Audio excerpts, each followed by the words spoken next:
Okay, this is already in some people's hands. I've already seen some people there sharing their copies on various social media platforms, but this is my chance to finally see what the book looks like. This is my copies of the best non-violent video games. So here we go. That's the inside of a box. That's also the inside of a box.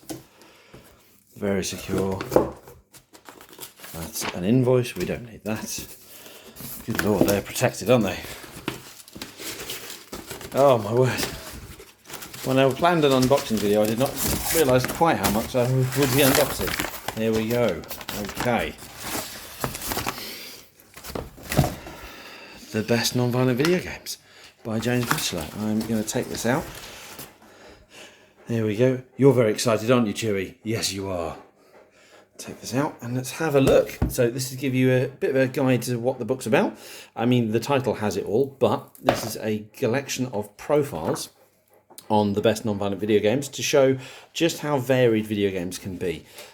We start with a foreword by John Romero, and I cannot thank him enough for writing this. I cannot believe he took the time to do that, particularly given he's been writing his own book. We then have a little introduction as to why I have written this book and why I've been running my non-violent game of the day account on Twitter and back in the day on Tumblr. We have my rundown of what is a non-violent game. Violence is very much subjective, so I kind of boil it down to 3 rules. One is that it does not compel, a game that does not compel, encourage or require players to kill or harm any other living thing. A game that does not compel, encourage or require players to commit any violent actions, and a game that does not graphically depict or describe violent acts. So that's the criteria for all the games you see in here. So I'm just going to flick to a page at random, and then you can have a see what we've got here. Okay, that works. That's a nice one. There's a couple of particular favourites here. So yeah, for each book, for each game, you basically get a short description of what the game is about. Often I've kind of included a little bit about how the game was developed and how the game was received, like so how well it sold, what the inspirations behind the game were, and then obviously just like basic information like who the developer was, what platforms it's available for, and when it was first released. I've tried my damnedest. As you can see, we've kind of got some classic games like Harvest Moon and then more recent ones like Her Story and Heaven's Vault. I've tried to do a bit of a mix.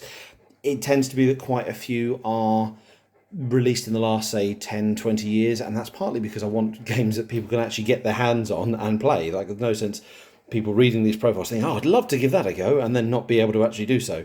So yeah, there's 300 profiles in here. Some of them are mixed together. So for example, there we go, randomly, Portal, that is Portal and Portal 2. So I've included the Portal series as one. So yeah, and there's I think I'm pretty confident there's a good mix here. They're alphabetical, as you might be able to tell.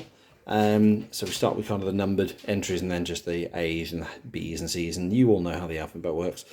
And yeah, that is the best non-violent video games. There's a couple of last things. When you get to the end, the very end, where's the very end? Here we go.